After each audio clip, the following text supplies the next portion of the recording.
కేంద్ర మంత్రివర్యులు బలరాం నాయక్ గారికి, విప్పు డోర్నకల్ ఎమ్మెల్యే గారు రామచంద్ర నాయక్ గారికి, ఈ కార్యక్రమానికి హాజరైన ప్రింట్ అండ్ ఎలక్ట్రానిక్ మీడియా మిత్రులందరికీ మనస్ఫూర్తిగా హృదయపూర్వక నమస్కారం.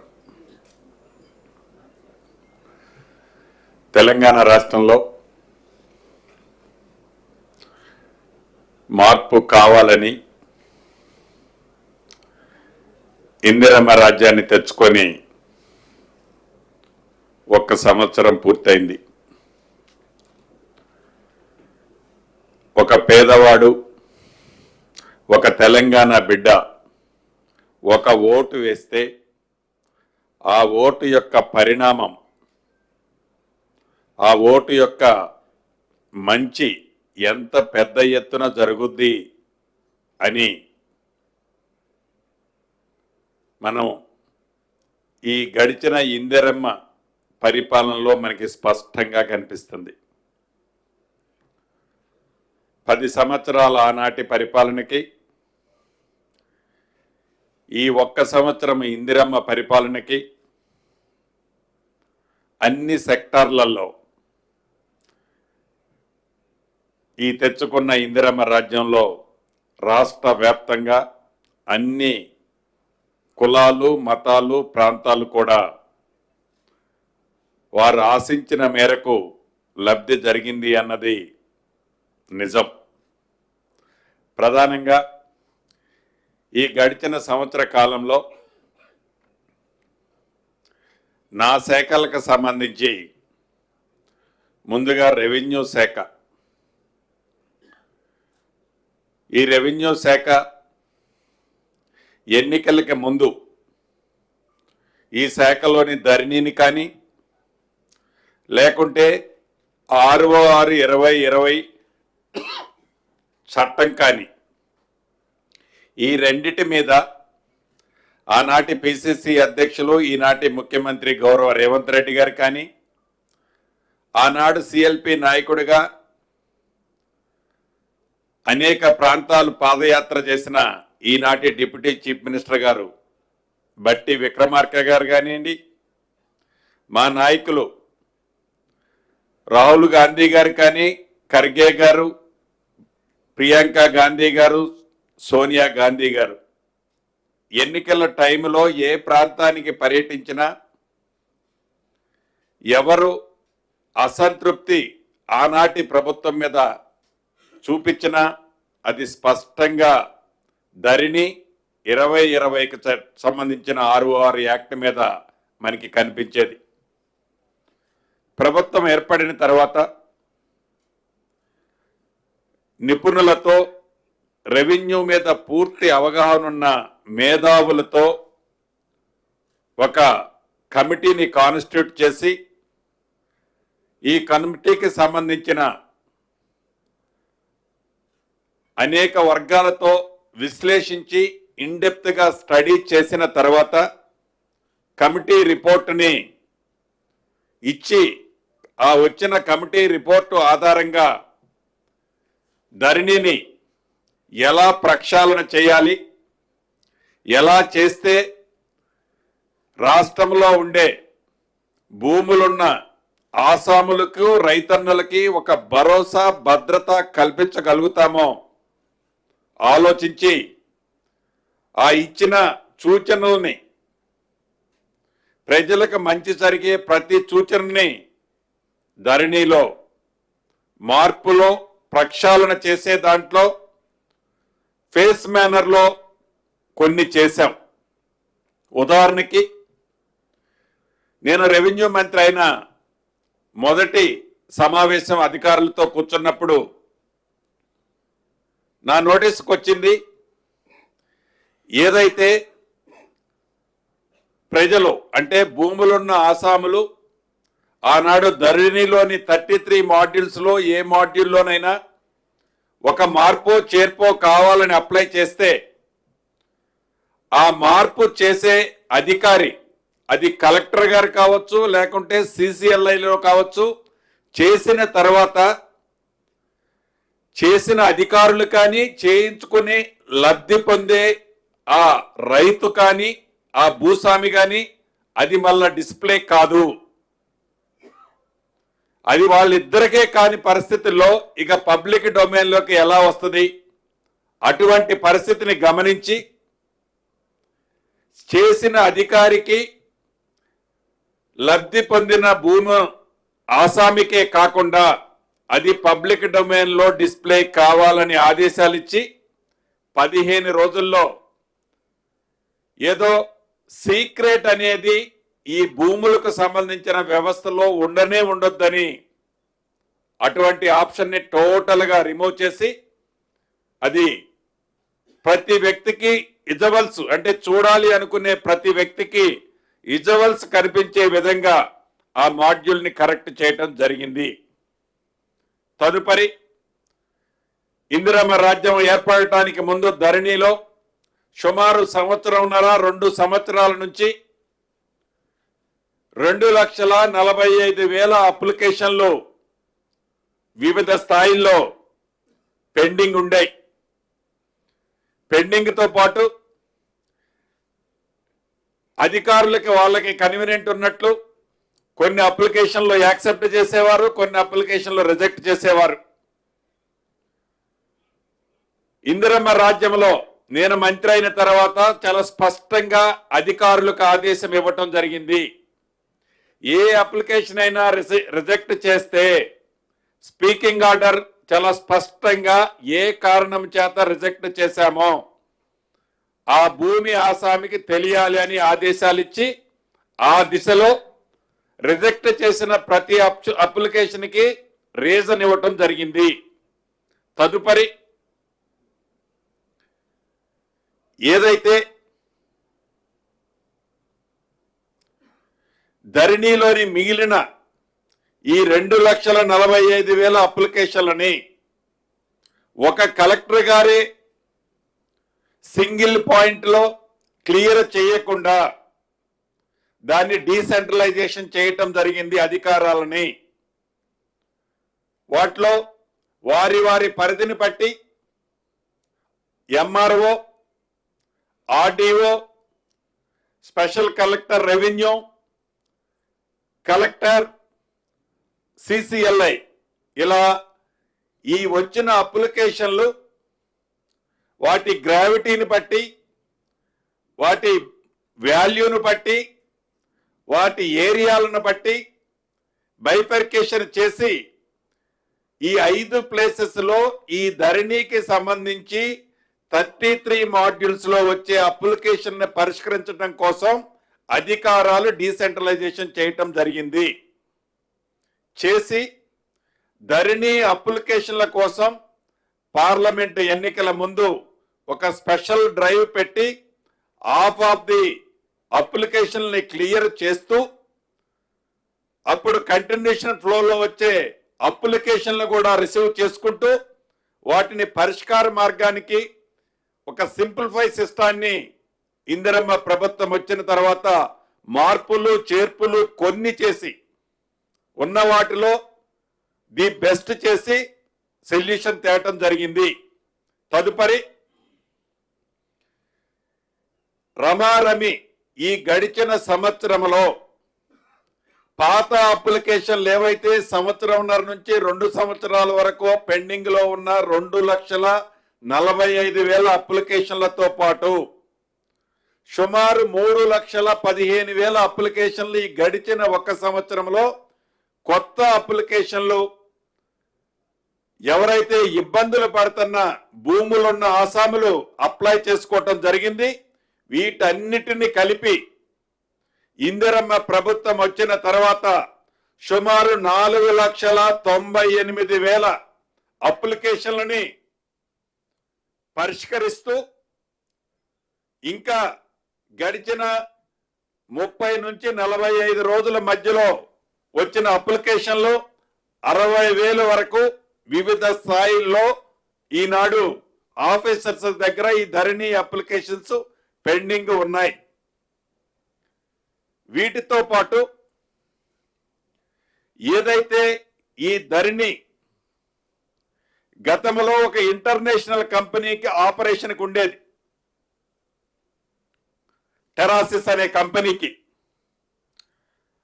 వాళ్ళ అగ్రిమెంట్ పీరియడ్ మొన్న నవంబర్తో కంప్లీట్ అయింది. డిసెంబర్ 1 నుంచి ఆ విదేశ సంస్థ నుంచి పూర్తిగా బ్యాక్ తీసుకొని మన కేంద్ర ప్రభుత్వానికి సంబంధించిన ఎన్ఐసి కంపెనీకి ఆనాడు విదేశ కంపెనీకి అయిన ఖర్చు కంటే తక్కువ ఖర్చుతో మన స్వదేశ సంస్థ అయిన ఎన్ఐసి కంపెనీకి ఈ ధరణి పోర్టల్ ని డిసెంబర్ 1 నుంచి హ్యాండ్ ఓవర్ చేయటం జరిగింది. ఏదైతే ఆనాటి ఆ ధరణిని పూర్తిగా హ్యాండ్ ఓవర్ చేయటం కోసం ఈ ఎన్ఐసి వారి సమక్షంలో పాత టీము 1 మంత్ అంటే ఈ డిసెంబర్లో వీరి పక్క నుండి వీరికి ఏ రకమైన సందేహాలు వచ్చినా యాజ్ పర్ అగ్రిమెంట్ కండిషన్ ప్రకారము ఆ టెరాసిస్ కు సంబంధించిన టీము వీళ్ళతో కోఆర్డినేట్ చేసుకొని ఈ ఛార్జ్ టోటల్ గా ఎన్ఐసి ఆధ్వర్యంలో ఈ డిసెంబర్ చివరికి టోటల్ గా వీరికి హ్యాండ్ ఓవర్ చేయటం జరుగుద్ది. వీటితో పాటు ఏదైతే 2020 ROR చట్టం, ఆ చట్టంలో ఉన్న అనేక లొసుగులు, ఆ చట్టంలో ఆనాటి పెద్దలు వారి స్వార్థం కోసం ఏర్పరచుకున్న కొన్ని క్లాజులు, ఆ క్లాజులతో సామాన్య గ్రామీణ ప్రాంతంలో ఉండే సామాన్యులు పడుతున్న ఇబ్బందులు, వాటి పరిష్కారాన్ని కనుక్కోవటం కోసం 2020 చట్టాన్ని ప్రక్షాళన చేసి 2024 కొత్త చట్టాన్ని దేశంలోని సుమారు 18 రాష్ట్రాలలోని 6 చట్టాల్లోని మెరిట్ పాయింట్స్ అన్ని కలెక్ట్ చేసి ఆ కలెక్ట్ చేసిన పాయింట్స్ అన్ని ఒక డ్రాఫ్ట్ లా తయారు చేసి గడిచిన అసెంబ్లీ సాక్షిగా ఆ కొత్త డ్రాఫ్ట్ ని అసెంబ్లీలో ప్రవేశపెట్టి దాన్ని 45 రోజులు పబ్లిక్ డొమైన్ లో ఉంచి అనేక మంది సూచనలు, అది మేధావులు కావచ్చు, రెవెన్యూ మీద పూర్తి అవగాహన ఉన్న రైతులు కావచ్చు, భూములున్న ఆసాములు కావచ్చు, రిటైర్డ్ రెవెన్యూ ఆఫీసర్స్ కావచ్చు, ఎవరైతే 2020 రెవెన్యూ చట్టాన్ని తయారు చేసేటప్పుడు అధికారంలో ఉన్న పెద్దలు వారు కావచ్చు, వారందరూ చాలా మంది ఇచ్చిన సూచనలన్నీ సేకరించి వాటిలో మెరిట్స్ అంటే పబ్లిక్ కి సామాన్యులకి ఉపయోగపడే అనేక అంశాలని ఇన్కార్పొరేట్ చేసి కొత్త ROR చట్టం 2024 తయారు చేయటం జరిగింది. ఈ చట్టాన్ని రేపు 9వ తారీఖు నుంచి జరగబోయే అసెంబ్లీలో ప్రవేశపెట్టి అసెంబ్లీ ఆమోదింపబరిచి ఆమోదించిన తర్వాత ఈ కొత్త చట్టంతో పాటు ధరణికి సంబంధించిన అనేక అంశాలని ప్రక్షాళన చేస్తూ, ఉదాహరణకి ధరణిలో గతంలో 33 మాడ్యూల్స్ ఉండేవి. ఈ 33 మాడ్యూల్స్ తో సామాన్య ప్రజలకి ఆ మాడ్యూల్ యొక్క ఉద్దేశం ఏంటో తెలియక, ఆ మాడ్యూల్లో ఏ కాంపోనెంట్ తో అప్లై చేయాలో తెలియక కొంతమంది ఒక మాడ్యూల్ బదులు ఇంకొక మాడ్యూల్కి అప్లై చేస్తే ఆటోమేటిక్ గా ఆనాడు అధికారులు ఎమ్మటే కూడా రిజెక్ట్ చేసేది కాదు. ఒక 6 నెలల తర్వాతనో 1 సంవత్సరం తర్వాతనో చూసి నీ అప్లికేషన్ 28వ మాడ్యూల్లో ఉంది, 33వ మాడ్యూల్లో ఉంటేనే మేము చూస్తామని ఆఫ్టర్ 1 ఇయర్ తర్వాత రిజెక్ట్ చేసేవాళ్ళు. అటువంటి పరిస్థితి ఉండకుండా మాడ్యూల్స్ ని వీలైనంత తగ్గించి ఏ మాడ్యూల్లో అప్లోడ్ చేసుకున్నా కంప్లైంట్ చేసినా ఆ మాడ్యూల్ తప్పు పడ్డది అనే ప్లీ చూపించి రిజెక్ట్ చేయకుండా అప్లై చేసిన సమస్యలు ఆన్లైన్లో అప్లోడ్ చేసిన ప్రతి సమస్యని పరిష్కరించే మార్గంగా ఈ కొత్త ధరణిలో ఆ కాన్సెప్ట్ తేబోతున్నాం. అదే రకంగా ఉదాహరణకి 1-2 చెప్తాను. గతంలో మాన్యువల్ పానీ ఉండేది. ఈ మాన్యువల్ పానీ ఉన్నప్పుడు 36 కాలాలు ఉండేవి.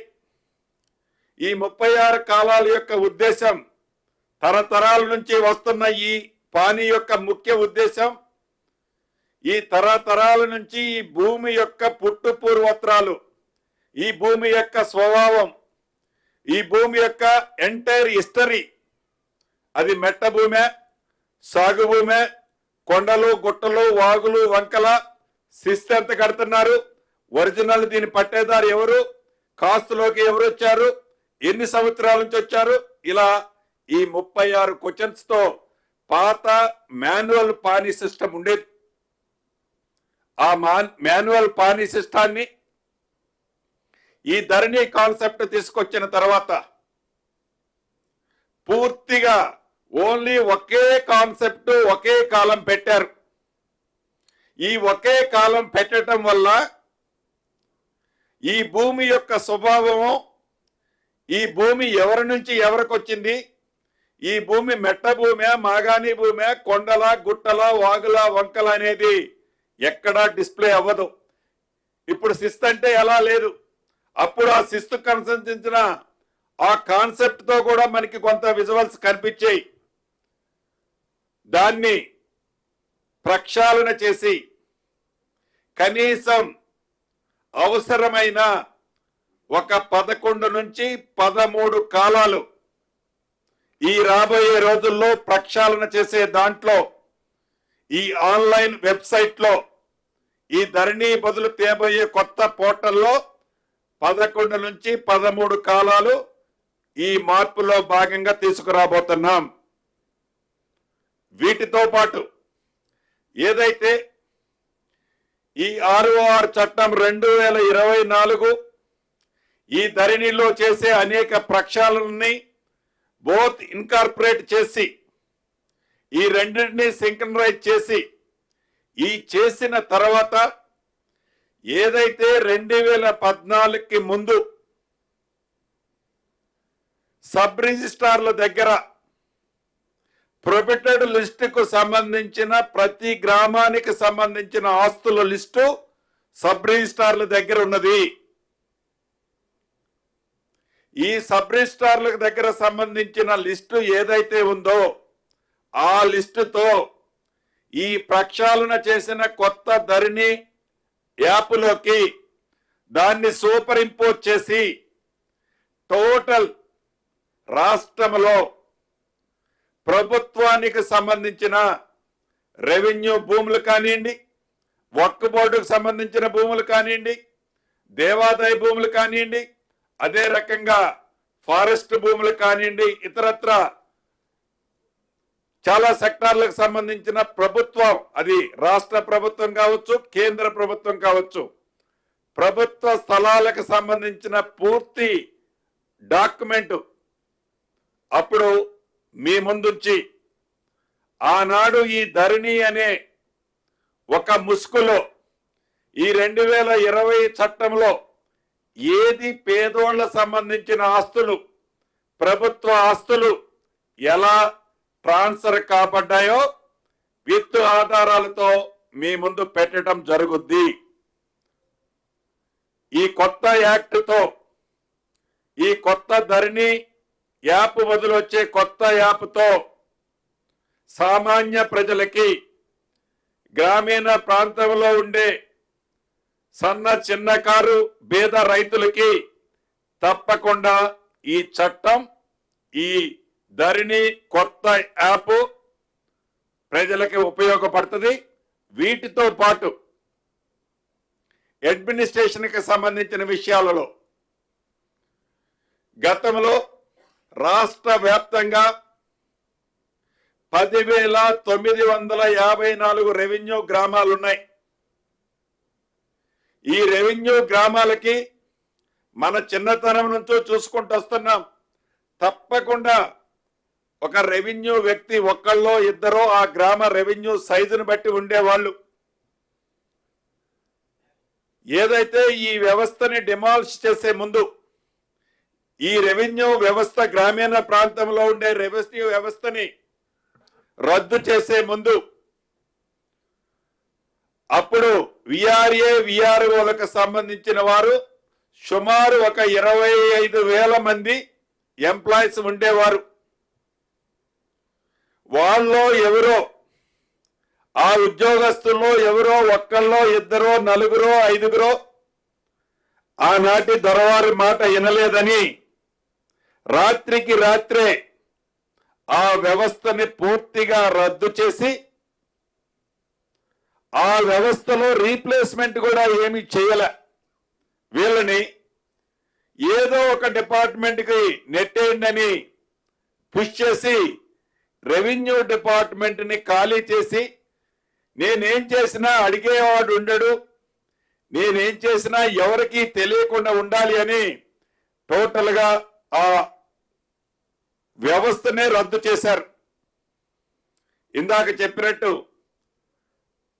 గౌరవ ఆనాటి పిసిసి అధ్యక్షుల వారు కానీ ఇప్పుడున్న డిప్యూటీ సీఎం గారు కానీ మేమందరం ప్రజల్లోకి వెళ్ళినప్పుడు ఈ వ్యవస్థ మీద అనేక మంది ఉద్యోగస్తులు ఆ విఆర్ఏ విఆర్ఓలు అడగటం కాదు, ప్రజలు మా రెవెన్యూ గ్రామాలకి ఎవరో ఒకరు ఉండాలని కోరుకోవటం జరిగింది. ఇప్పుడు ఈ ప్రభుత్వం ఇందిరమ్మ రాజ్యంలో ఈ సంక్రాంతి లోపే ఈ వ్యవస్థని ప్రతి రెవెన్యూ విలేజ్ కి ప్రభుత్వ భూములు కాపాడటంతో పాటు విపత్తు వచ్చినప్పుడు ప్రమాదాలు జరిగినప్పుడు ప్రభుత్వానికి ప్రజలకి లింక్ అయిన ఈ వ్యవస్థని పునర్నిర్మించాలని రీఅపాయింట్ అంటే వీళ్ళలో ఈ డిమాల్స్ చేసి వీళ్ళని ఈ రెవెన్యూ నుంచి బయటికి పంపించిన వాళ్ళలోనే కొంతమందిని best of the best identify చేసి టెస్ట్ల ద్వారా ఈ గ్రామాలకి ప్రతి రెవెన్యూ గ్రామాలకి ఒక వ్యక్తిని నియమించాలన్నది ప్రభుత్వం నిర్ణయం తీసుకోవటం జరిగింది. దీనితో సామాన్య ప్రజలకి గ్రామీణ ప్రాంతంలో ఉండే పేద రైతన్నలకి తప్పకుండా ఇది ఉపయోగపడుతుంది అనేది పూర్తిగా ఇందిరమ్మ ప్రభుత్వం విశ్వసిస్తుంది, నమ్ముతుంది. ఇక హౌసింగ్ సెక్టార్కి వస్తే 2004 నుంచి 2014 వరకు ఆనాటి ఇందిరమ్మ ప్రభుత్వం ఇప్పుడున్న తెలంగాణ రాష్ట్రంలో సుమారు 25,35,000 ఇళ్లు నిర్మించడం జరిగింది. రాష్ట్ర విభజన జరిగి తెలంగాణ రాష్ట్ర ప్రజలకి పేదవాడి చిరకాల కోరిక నెరవేరుతుందని ఆశించిన వేలాది మంది పేద కుటుంబాలు తెలంగాణ రాష్ట్రం వచ్చిన తర్వాత 2014 నుంచి 2024 వరకు కేవలం 1,52,000 ఇళ్లకి డబుల్ బెడ్రూమ్ ఇళ్ళని పేరు పెట్టి టెండర్లు పిలవటం జరిగింది. వీటిలో 63,000 ఇళ్ళు పూర్తిగా కంప్లీట్ చేయటం జరిగింది. చేసి బెనిఫిషరీస్ ని ఐడెంటిఫై చేశారు. ఈ చేసిన ఐడెంటిఫికేషన్ లో కూడా పేదవాళ్ళు కొద్దిమంది అయితే పింక్ కలర్ షర్ట్ తొడుక్కున్న వాళ్ళే ఎక్కువ మంది ఉన్నారు. మొదలుపెట్టి అసంపూర్తిగా ఉన్న సుమారు 35,000-36,000 ఇళ్ళు ఇందిరమ్మ రాజ్యంలో యుద్ధ ప్రాతిపదిక మీద అది మౌలిక వసతుల కంప్లీషన్ కావచ్చు, స్లాబ్ లెవెల్కి వచ్చి ఆగిపోయినాయి కావచ్చు, ఫ్లోరింగ్లు చేయని కావచ్చు, వీటన్నిటినీ ఈ రాబోయే 1 నెల 2 నెలలో కంప్లీట్ చేసి అర్హులైన పేదవాళ్లకే ఆనాటి ప్రభుత్వం లాగా వారి రంగు చొక్కా తొడుక్కున్న వాళ్ళకే ఇవ్వకుండా పేదవాళ్ళైతే చాలు అది బెంచ్ మార్క్ పెట్టుకొని వాటిని ఇవ్వాలని నిర్ణయించడం జరిగింది. ఆ దిశలోనే గడిచిన కొన్ని రోజుల నుంచి ఇస్తున్నాం. నాకు తెలిసి సంక్రాంతి లోపే ఇవన్నీ కూడా కంప్లీట్ చేసి ఇవ్వటం జరుగుద్ది. అదే విధంగా మొదటి విడతగా రాష్ట్ర వ్యాప్తంగా ఇళ్ల స్థలం ఉన్న వాళ్ళ కోసం 4,50,000 ఇళ్ళు, ప్రతి నియోజకవర్గానికి 3,500 ఇళ్ళు తగ్గకుండా ఐటీడీఏ ప్రాంతంలో ఉండే నియోజకవర్గాలకి అదనంగా ఇస్తూ ప్రతి ఇంటికి 5 లక్షల చొప్పున ప్రతి ఇల్లు కనీసం 400 చదరపు అడుగులు ఉండే విధంగా వారికి నచ్చిన డిజైన్లో బెనిఫిషరీ ఎవరైతే ఉన్నారో వారికి నచ్చిన డిజైన్లో ఒక టాయిలెట్, ఒక కిచెన్ తో పాటు ఇంటి నిర్మాణము వారి ఆర్థిక స్తోమత పర్మిట్ చేస్తే 400 చదరపు అడుగుల కంటే ఎక్కువ కట్టుకున్న ప్రభుత్వానికి ఎటువంటి అభ్యంతరం ఉండని నియమాలతో ఈ ప్రభుత్వం మొదటి విడత 4,50,000 ఇళ్ళు ఇవ్వటం జరిగింది. ఇదే స్థలం నుండి 2 రోజుల క్రితం గౌరవ ముఖ్యమంత్రి రేవంత్ రెడ్డి గారి చేతుల మీదుగా ఒక యాప్ని ఈ బెనిఫిషరీస్ ని ఫైనల్ చేయటం కోసం ఏవైతే ఇందిరమ్మ ప్రభుత్వం ఏర్పడిన మొదటిలోనే ప్రజా పాలన కార్యక్రమం ద్వారా ప్రభుత్వమే ప్రజల దగ్గరికి వెళ్ళినప్పుడు ప్రజలు ఏదైతే మాకు ఒక గూడు కావాలని అత్యధిక మంది ఏదైతే అడిగారో ఆ అడిగిన ఇళ్ల దగ్గరికి ఈ యాప్ తీసుకొని అధికారులు వెళ్ళి పేదవాళ్లలో బహు పేదవాళ్ళని ఐడెంటిఫై చేసి ఏ రాజకీయ ఇన్వాల్వ్మెంట్ లేకుండా, ఏ రాజకీయ దురుద్దేశం లేకుండా పేదవాళ్లలో బహు పేదవాళ్ళని ఐడెంటిఫై చేసి ఈ బెనిఫిషరీస్ ని ఫైనల్ చేయాలని ఈ యాప్ ద్వారా నిర్ణయించడం జరిగింది. ఈ యాప్ యొక్క ప్రత్యేకత ఏంటంటే 3 లాభాలున్నాయి. మొదటిది, ఈ ఇందిరమ్మ ఇల్లు స్కీమ్ అనేది ఒక విడత ఇచ్చి వైండప్ చేసేది కాదు. దేశంలోనే ఈ రాబోయే 4 సంవత్సరాలలో అత్యధిక ఇళ్ళు తెలంగాణ రాష్ట్రంలో కట్టే విధంగా ఈ రాష్ట్ర ప్రభుత్వ ఆలోచనలకు అనుగుణంగా ఈ యాప్ ఉపయోగపడుతుంది. ఈ యాప్ మొదటి విడత చేసిన 4.5 లక్షల ఇళ్ల ఓనర్స్ కే కాకుండా ఈ యాప్ సాయంతో ప్రజాపాలనలో ఎవరైతే ఇందిరమ్మ ఇళ్ళు అడిగారో వారి పూర్తి డేటా, అంటే వారికి ఇల్లుందా, ఇల్లుంటే ఎటువంటి ఇల్లుంది, కచ్చా ఇల్లుందా లేకుంటే హాఫ్ కచ్చా ఉందా, వాల్స్ కట్టుకొని పైన రేకులున్నాయా లేకుంటే వాల్స్ లేకుండా పైన రేకులున్నాయా, విత్ విజువల్స్ తో విత్ ఫోటో పిక్చర్ తో ఈ యాప్ లో సేకరించి లేటెస్ట్ టెక్నాలజీ ఏదైతే ఉందో ఈ యాప్ ద్వారా భవిష్యత్తులో ఏదైతే 4 విడతలుగా ఈ ప్రభుత్వం 5 లక్షల రూపాయలు ఇచ్చే స్కీములో భాగంగా ఫౌండేషన్ కంప్లీట్ అవడంతోనే ఈ యాప్ ని అక్కడ ఫోటో మళ్ళీ తీస్తే ఆ యాప్ ద్వారా అది ఫౌండేషన్ అయిందో లేదో హైదరాబాద్ లో కూర్చునే అధికారులకు ఐజవల్స్ కనిపిస్తాయి. ఇలా ఈ యాప్ ఉపయోగపడుతుంది. రెండవది, మనము నిరంతరము ఇచ్చేటప్పుడు సెకండ్ ఫేజ్ ఇచ్చేటప్పుడు మళ్ళీ బెనిఫిషరీ ఐడెంటిఫికేషన్ కోసం గ్రామాలకి వెళ్ళనవసరం లేదు. Priority wise poor of the poor top నుంచి మనం ఇచ్చే ఇల్లు కింద వరకు అర్హులైన వాళ్ళకి ఇవ్వటానికి యాప్ ఉపయోగపడుతుంది. అదే రకంగా కేంద్ర ప్రభుత్వం ఏదైతే అర్బన్ కి రూరల్ కి కేంద్ర ప్రభుత్వ సహాయం హౌసింగ్ స్కీమ్ లో గత ప్రభుత్వము ధనిక తెలంగాణ రాష్ట్రం అని చెప్పి ఆనాడు సహాయం తీసుకోలే. దాన్ని పూర్తిగా ఉపయోగించుకునే విధంగా అది రూరల్ కి 72,000 ఇవ్వచ్చు, అర్బన్ కి 1,50,000 ఇవ్వచ్చు.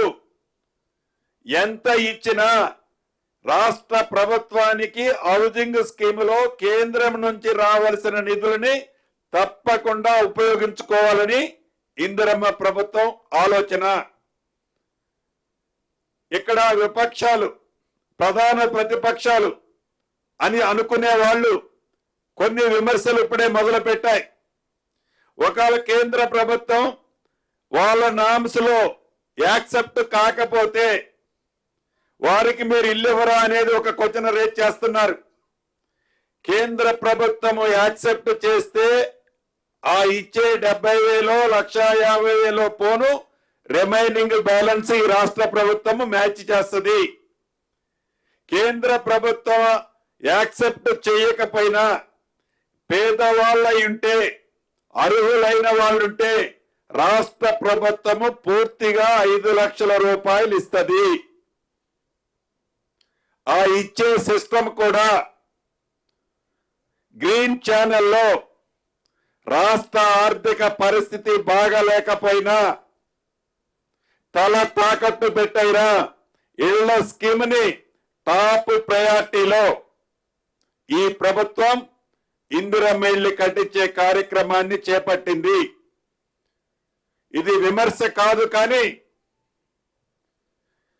ఆనాటి 10 సంవత్సరాల్లో నిజంగా కొన్ని కట్టించుంటే ఆనాటి 10 సంవత్సరాలలో ఆర్థిక పరిస్థితిని ఈ రకంగా కొల్లగొట్టి ఉండకపోతే ఈ ఇందిరమ్మ స్కీముతో పాటు ఏవైతే ఈ రాష్ట్ర ప్రభుత్వం అనుకుందో, ఈ రాష్ట్ర ప్రభుత్వము ఎన్నికలకు ముందు ఇచ్చిన హామీలు ఉన్నాయో వాటిని చాలా వడివడిగా ఎప్పుడో చేసి ఉండేది.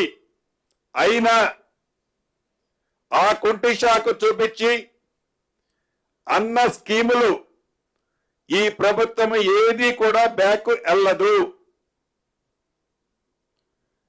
ఏదైతే ఆనాటి ప్రభుత్వం హౌసింగ్ స్కీముకు సంబంధించిన వ్యవస్థనే టోటల్ రిమూవ్ చేసింది.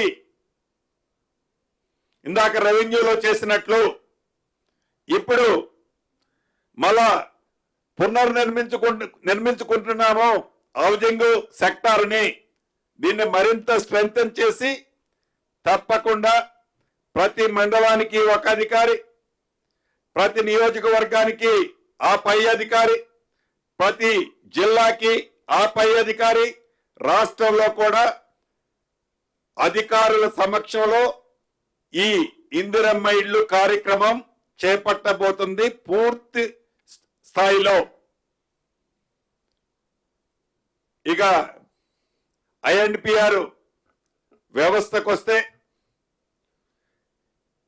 మొదటి సంవత్సరం ప్రభుత్వం ఏర్పడిన మొదటి సంవత్సరంలోనే ఆనాటి ప్రభుత్వం కొంత కార్పస్ ఫండ్ కింద ఇస్తే మన ఇందిరమ్మ ప్రభుత్వం కూడా వాళ్ళకి చేయూతనిచ్చే దాంట్లో భాగంగా 10 కోట్ల రూపాయలు వారికి ఇవ్వటం జరిగింది. అదే రకంగా ఈ మీడియా మిత్రులు సంబంధించిన వారికి భవనానికి సంబంధించింది కూడా ఆర్భాటంగా శాంక్షన్ చేసి శంకుస్థాపన చేసి ఆ 10 ఏళ్లలో కూడా పూర్తి చేయకపోతే ఇందిరమ్మ ప్రభుత్వం వచ్చిన తర్వాత ఆ బ్యాలెన్స్ అమౌంట్ రిలీజ్ చేసి ఆ భవనాన్ని కూడా పూర్తి చేశాం. రాబోయే కొద్ది రోజుల్లో తప్పకుండా గౌరవ ముఖ్యమంత్రి రేవంత్ రెడ్డి గారి చేతుల మీదుగా దాన్ని ఓపెన్ చేసుకోబోతున్నాం. ఇంకా ఇళ్ల స్థలాల విషయానికి వచ్చినప్పుడు గతంలో లాంగ్ పెండింగ్ ఇష్యూ ఈ ప్రభుత్వం వచ్చిన తర్వాత పరిష్కరించామనే ఆనందం పూర్తి కాకముందే కొన్ని వార్తలు మనం చేదు వార్తలు ఉన్న పరిస్థితి ఈనాడు ఉంది. దాన్ని ఎలా ఓవర్కమ్ కావాలనో, ఎలా దాన్ని మనం షార్ట్ అవుట్ వేసుకోవాలనో తప్పకుండా ఈ 1 year ఫంక్షన్స్ అయిపోయిన తర్వాత మిత్రులందరినీ పిలిచి ఫస్ట్ నేను డిస్కస్ చేసి తర్వాత ముఖ్యమంత్రి గారితో మాట్లాడి దాన్ని ఎలా పరిష్కరించుకోవాలనో తప్పకుండా పరిష్కరించుకుందామని మిత్రులకి తెలియజేస్తున్నాను. అదే రకంగా survey and settlements, survey department కూడా స్టాంప్స్ అండ్ రిజిస్ట్రేషన్స్ సర్వే నా దాంట్లోనే ఉంది. ఈ సర్వేకి సంబంధించిన దాంట్లో ఇందిరమ్మ ప్రభుత్వం వచ్చిన తర్వాత రాష్ట్ర వ్యాప్తంగా సుమారు 960-970 మంది సర్వేర్లు ఉండాలి. కేవలం 232 మంది మాత్రమే ఉన్నారు. ఈ రాబోయే కొద్ది రోజుల్లోనే ఈ సర్వే డిపార్ట్మెంట్ కు సంబంధించింది ఉన్న వాళ్ళు కాకుండా ఇంకొక 1000 మందిని ఈ వ్యవస్థలో ఈ ప్రభుత్వం తయారు చేస్తుంది. అదే రకంగా ప్రధాన ప్రతిపక్షం అని చెప్పుకుంటే మాజీ మంత్రులు అంటున్నారు స్టాంప్స్ అండ్ రిజిస్ట్రేషన్స్ రెవెన్యూ తగ్గిపోయింది, రియల్ ఎస్టేట్ పూర్తిగా పడిపోయింది, టోటల్ గా మేము వెళ్ళిపోవడంతోనే మేము దిగడంతోనే రెవెన్యూ ఇన్కమ్ జనరేట్ అయ్యేది మొత్తం పడిపోయాయని చెప్తున్నారు. గడిచిన 4 నెలలలో ఈ సంవత్సరం మొత్తం మీద ఇన్కమ్ అప్ ట్రెండ్ లో ఉన్నది తప్ప గత సంవత్సరంతో కంపేర్ చేస్తే డెఫినెట్ గా డౌన్ ట్రెండ్ లో లేదు అనేది ఆ ప్రధాన ప్రతిపక్షాలు గ్రహించాలి అనేది ఈ వేదిక ద్వారా వాళ్ళకి తెలియజేస్తున్నాను. మేము ఆశించినంత పెరగలేదు. మేము అనుకున్నాం 15 to 18% పెరుగుద్దని అనుకున్నాం. అంత పెరగని మాట వాస్తవం. గ్లోబల్ వేదికనే రియల్ ఎస్టేట్ అంత గొప్పగా లేదు. అయినా కూడా మన తెలంగాణ రాష్ట్రంలో అప్ ట్రెండ్ లో ఉంది తప్ప డౌన్ ట్రెండ్ లో లేదు అనేది ఆ మిత్రులు గమనించాలని వారికి కూడా ఈ వేదిక మీద నుంచి తెలుపుతూ ఈ స్టాంప్స్ అండ్ రిజిస్ట్రేషన్ కి సంబంధించిన సబ్ రిజిస్ట్రార్ ఆఫీసులను కూడా గతంలో చెప్పిన విధంగా ఇప్పటికే కొన్ని ఐడెంటిఫై చేశాం. సిఎస్ఆర్ ఫండ్స్ ద్వారా కొన్ని సంస్థలతో ప్రభుత్వం నుంచి రూపాయి ఖర్చు లేకుండా ఒక అధునాతనమైన భవనాలని రిజిస్టర్ ఆఫీసుల్ని అతి కొద్ది రోజుల్లోనే మనం స్టార్ట్ చేసుకోబోతున్నాం, అంటే శంకుస్థాపన చేసుకోబోతున్నామని రాష్ట్రంలో ఉండే రియాలిటీ వాళ్ళందరికీ కూడా ఈ వేదిక ద్వారా తెలియజేస్తున్నాను. చిట్ట చివరిగా నేను చెప్పదలుచుకున్నది ఒక్కటే.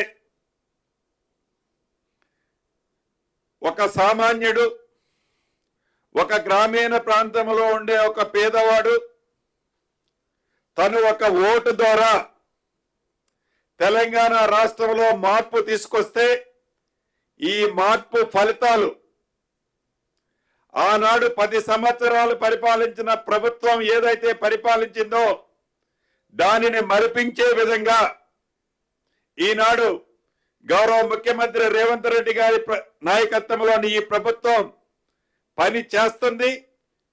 సంవత్సరం క్రితం పేదవాళ్ల గుండెల్లో ఏ రకంగా అయితే ఇందిరమ్మ వారి గుండెల్లో ఉందో సంవత్సరం తర్వాత పరిపాలన కూడా అంతే గుండెల్లో ఉంది. రాబోయే 4 సంవత్సరాల తర్వాత కూడా అదే విధంగా ఉండే విధంగా ఇందిరమ్మ పరిపాలనలో మేమందరం కష్టపడి పనిచేస్తామని రాష్ట్ర ప్రజలందరికీ మీ ద్వారా తెలుపుతూ సెలవు తీసుకుంటున్నాను.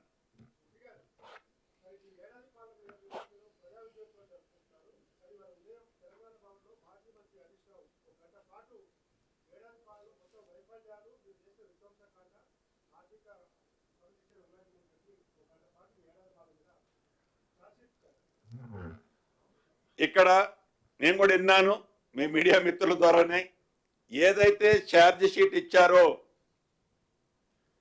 ఇంకా వారికి జ్ఞానోదయం కాకపోవటం చాలా బాధాకరం. ఛార్జ్ షీట్ మా మీద కాదు ఇవ్వాల్సింది. 10 సంవత్సరాలు పరిపాలించిన మీ ప్రభుత్వానికి హాస్పిటల్లో ఒక పేషెంట్ జాయిన్ అయితే, హాస్పిటల్లో ఒక పేషెంట్ వైద్యం కోసము జాయిన్ అయితే డిశ్చార్జి షీట్ ఎలా ఇస్తారో వారికి 10 సంవత్సరాల పరిపాలన మీద డిశ్చార్జి షీట్ వారికి ఇచ్చారు. ఇచ్చే సంవత్సరం కాకముందే అప్పుడే ఈ ప్రభుత్వం మీద వారు అధికారంలో ఉన్నప్పుడు చేసిన ఈ మేర్పాలనే ఈరోజు కొన్ని మనకి కనిపిస్తున్న నష్టాలు. ఉదాహరణకి హాస్టల్స్ బాట పడతాం, రెసిడెన్షియల్ స్కూల్ బాట పడతామని చెప్పారు. అంతకంటే ముందు వరికల్లాలు బాట పడతామన్నారు. వరికల్లాలు బాట ఇల్లు పట్టక ముందే రైతుల ఇళ్ళకి ఎలాంటి సమాధానం చెప్పారో చూశారు. ఇవాళ రైతులు ఎంత హ్యాపీగా ఉన్నారో చూశారు.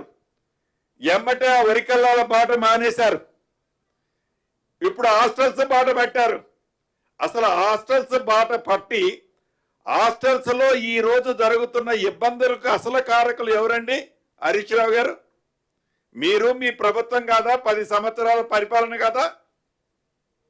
ఏనాడైనా ఆ పేదవాడి పిల్లోడో పాపో ఆ రెసిడెన్షియల్ స్కూల్లో చదువుతుంటే అది కోళ్ల ఫారం అయినా కావచ్చు,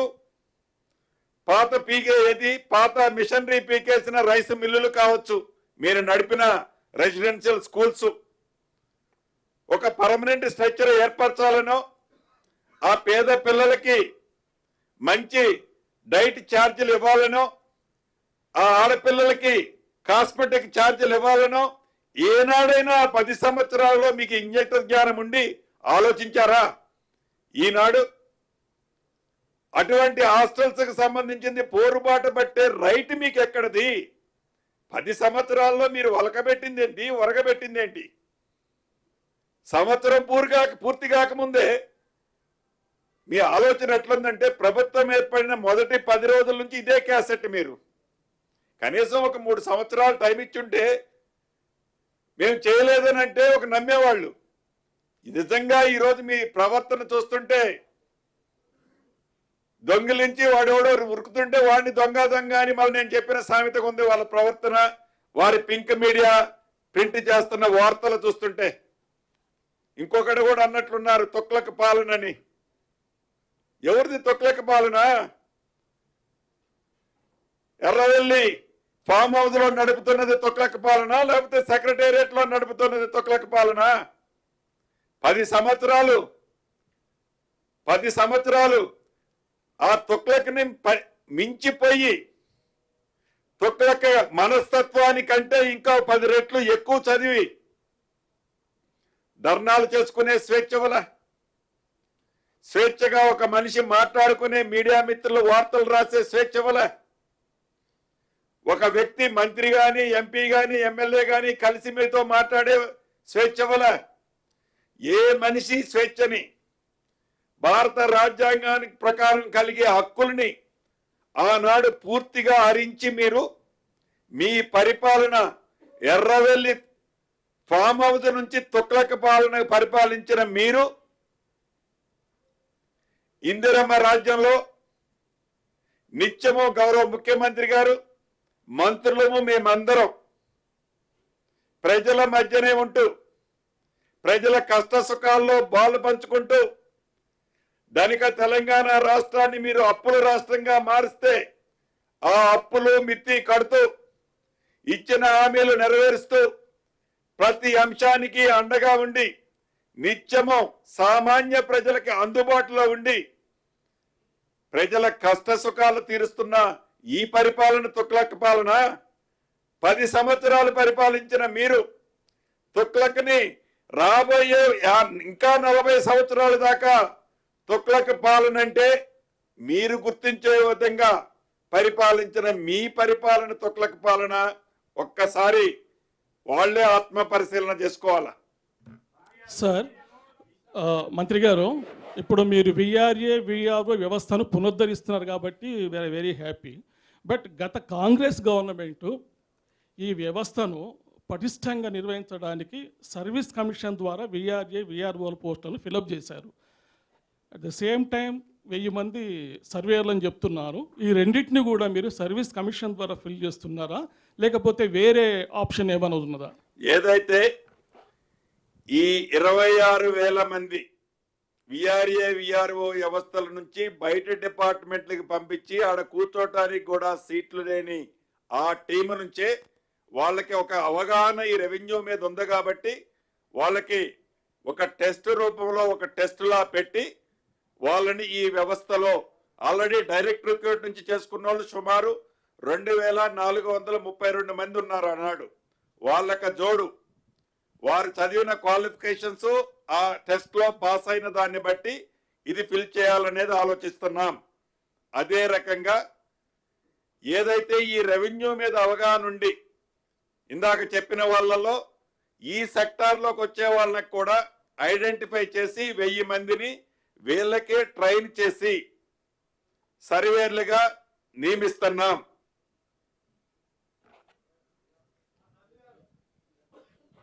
ఇప్పుడు ఆర్డర్స్ రివర్స్ కంటే కొన్ని ఇప్పుడు మనం మేబీ మంచి పండగ మూడ్లో ఉన్నాం కాబట్టి వాళ్ళు అరిచిన దానికంటే మనం చెప్పాలనుకుని చెప్దాం.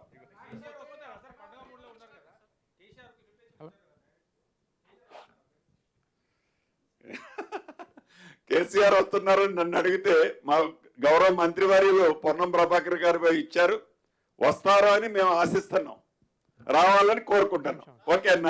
ల్యాండ్ సర్వే జమాబంద్ ఎప్పటి నుంచి మొదలవుతుంది సార్?